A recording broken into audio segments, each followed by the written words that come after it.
Hello everybody and welcome back to Student Budgets. My name is Daniel for those of you who are new. For those of you who are coming back, it's lovely to welcome you.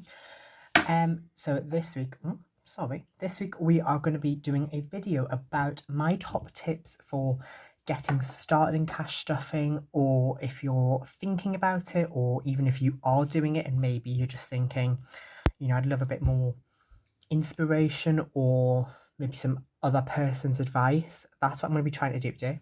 Do apologize, just shook the stand. So let's get started straight off because that's what you are here for. So let's get started. Okay, so I'm going to start off with tip number one, and that is to have a budget. Now, what I mean by that is basically getting to know your budget, your needs, your wants, things like that.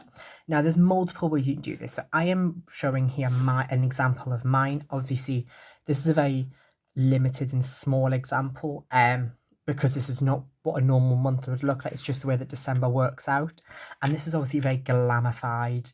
Very, very. I'm going to use Ira's words of a luxurious kind of way of doing it, but you don't need this. There's multiple ways you can do it. So for example, you could use a book like this, Budget with Ira, and I'm just struggling to get them out, uses these now, or you could even easily just use a bit of paper. There's no limit, and even really you can use your phone or your computer. And what I would suggest is tracking, as this says, your income, your bills, envelopes, sinking funds and debt or savings. So what I would look at is basically what sort of things are electronic. So for example, I'll use this example. So subscriptions is an electronic thing for me, at least, and I think for most people that probably is the case. So for example, in that sense, would I use cash? No, I would just leave it in my account and make sure it's kept there. Laundry, that's an online thing, that's a card thing, it's not paid in cash. Again, that would be kept in my bank. However, typically your envelopes could be done in cash. So for example, home for me is things like decorations, things that make my place feel nicer and happier. And so for example, that is something that I would consider using cash for. Same with like study supplies, groceries, household, self-care, treats, things like that.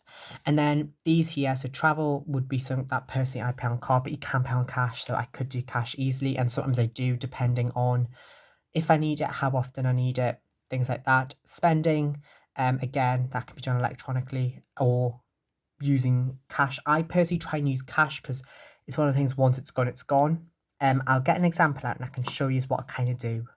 So this is an example here. Now, I will also state, this is again something that you'll see slightly later on, but you can just use paper envelopes.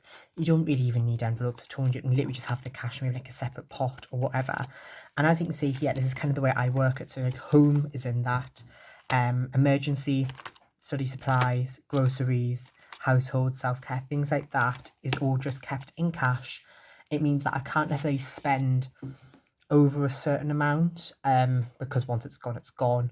And I feel like for me, and the reason I do it is because, especially with spending, I am very hard to keep myself accountable of, and so I try and so even for example going out, that isn't as electronically, but I need to be really, really careful. And I know with spending, I can't do that because I would literally be looking every single day, constantly trying to figure out what have I spent, what have I not. So 100% recommend getting to know your budget is the most important tip if you want to take anything away from this. So that is tip number one.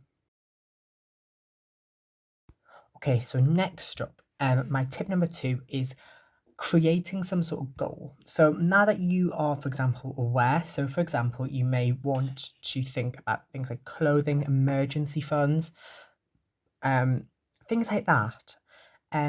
And you will want to begin creating some goals. Now, a lot of this can be done electronically as well, and that's the beauty of cash stuff. And you kind of do it physically, digitally, or both. I do both because I feel like there's some things that just make sense to be electronically. And also once cash gets over a certain amount, I'd rather have it in the bank to feel a bit safer with.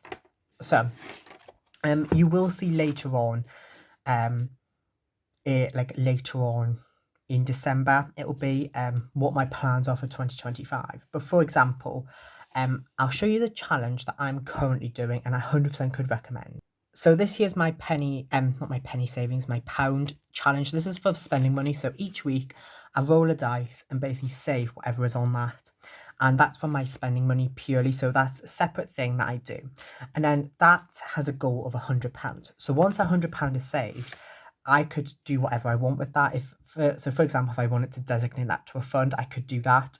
I know a lot of people often use this method sometimes for like saving for housing, things like that. It 100% works. I feel like if you have a goal in mind, especially if it's like, especially for example, what is really good is having one big goal and then little goals. So for example, that could be one big goal is saving £10,000 for a house deposit, and then it could be saving up for a holiday, having some money in an emergency fund, something for kids, something set, things like that. That works 100% personally for me. I think with cash saving, one thing you need to do is just try it, and if it doesn't work, either A, adjust it, or B, find something else. If something's already working for you, that might be best to stick to, but it's something that you can 100% try with the new year. Just see how maybe it works for a month. So I would 100% suggest as well is don't buy all this expensive stuff, envelopes, things like that.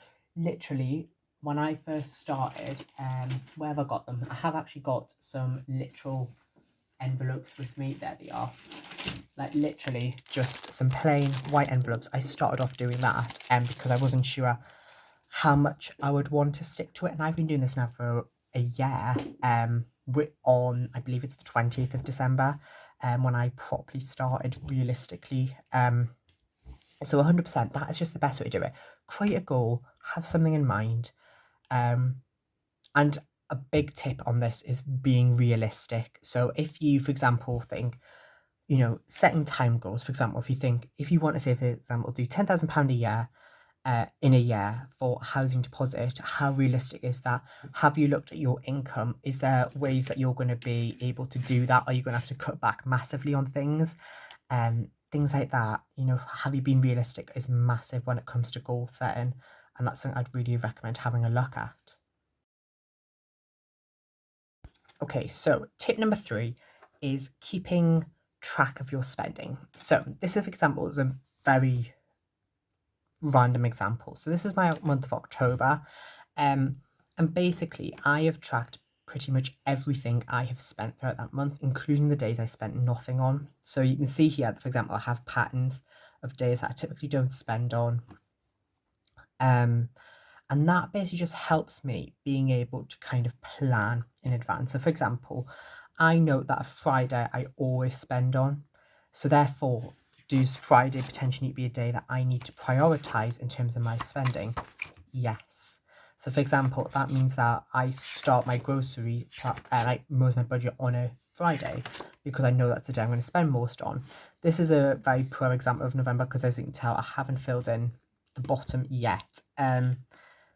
But that's an example, and as I say, this is a month where I typically just spend a lot but very little.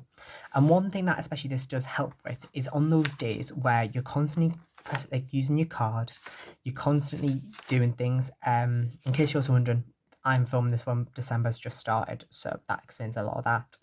And that's basically a beauty about it. So for example, when I go into town and do a lot of shopping, it's really hard to figure out how much you've spent, and sometimes it's not until you get back and you really look at the numbers to figure out how much you've actually spent.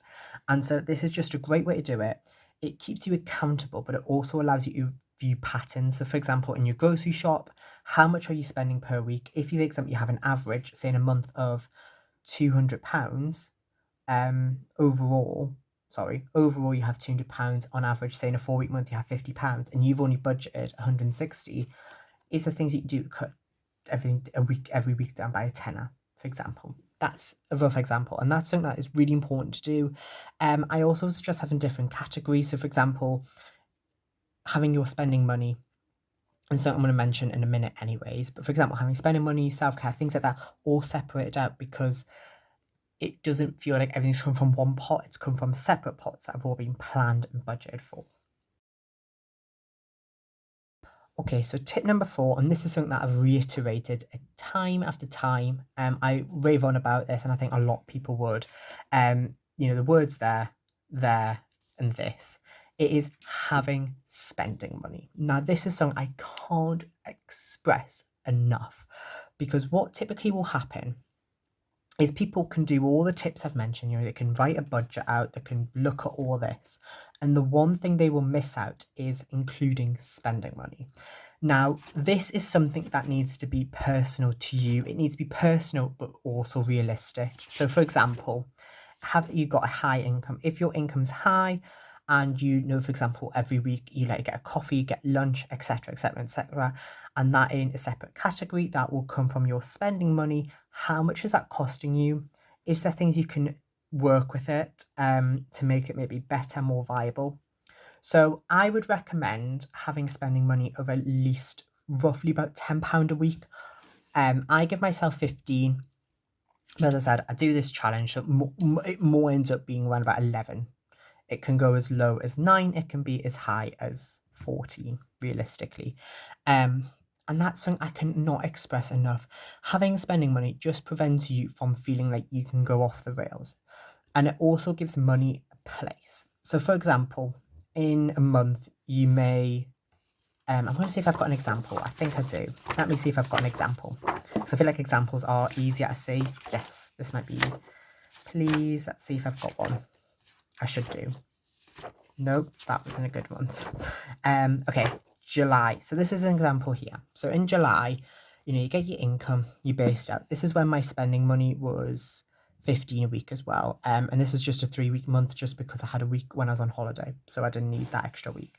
And as you can see at the bottom here, that is just £13.06. Now, what would happen, and what does typically happen, especially people with bigger incomes as well, is they will budget everything out perfectly and then they miss spending, and so they end up with a buffer which is quite high. That might be 100, 200, 300, more, less, whatever. And what often happens is they end up not really understanding where that money goes, and that's 100% understandable. It feels like it should be going somewhere and it's not, and that's something that I can't recommend enough. It's something that I would really just encourage people to have a look at, get to know, and also be flexible with it. So what I mean by that is, for example, you might start off and think, well, I need £30 a week spending money. You give yourself £30. If you're beginning to notice that actually you often have nothing left and sometimes you are going beyond the spending money, maybe you need to increase that 35. Similarly, if you're realizing, okay, well, I'm not actually spending that much, maybe I should decrease it. You could do 25, or do what I do, which is a savings challenge, because I typically never will need 15. I do a savings challenge, it saves something up. It even could be, for example, it doesn't need to be like rolling a dice. It can pretty much be anything. It could just be a case of colours or whatever. You pick a counter, you find a pen, a highlighter, whatever works for you, give it a go. That's my advice on that. Okay, so the final tip I'm going to give, and don't get on, there's tons, but I feel like these are like my top 5, is make it fun in the sense that it will work for you. So, for example, if you are someone who doesn't need or doesn't want lots of things, they just want to kind of save money, and that's it. Find a way to make it fun for you. Keep yourself accountable, but make it enjoyable, because it's a process like anything in life. For example, doing the washing up, doing it every day, yes, it's kind of like a chore, but it's not something that you find fun unless you do. In that case, what makes it fun is the question for you. And this is the same with this. So, for example, I've shown you I use challenges, budget with Iris, tons on Etsy, 100% great supporters, 100% recommend supporting them if you're new. And I'm sure a lot of people watching this will very much agree, and recommend people. And that is just so important, making it fun, because the worst thing to do is start something and not enjoy it. Because if you don't enjoy it, you're probably not going to get there, or you're probably not going to want to get there as much. So, for example, especially with a bigger goal, say you want to save for a holiday and that's £1,000 and you're starting from nothing, that is a big journey. And while it might be, it might seem fun when the adrenaline's there at the beginning and at the end when you're almost there, that process in the middle is the hardest slog to get through. So genuinely having something that's fun, trying different methods. I'm going to show a couple of examples that I use and I can't recommend these enough. Okay, so these are some examples. So this is from Budget with Ira. These are just £2 on his Etsy store, and you can get all different ones. There's 101 different ones to get, or whatever ones you need. So for example, clothing and home. Can't recommend these enough.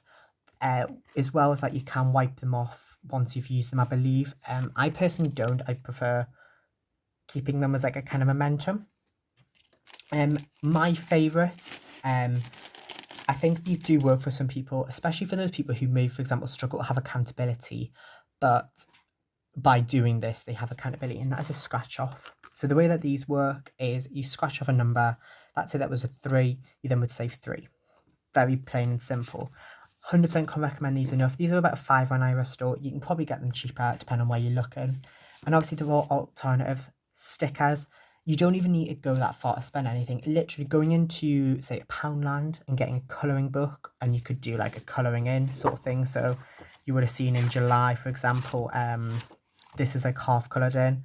I personally don't enjoy colouring ones in as much, but everyone has difference, and that's what's really unique about it.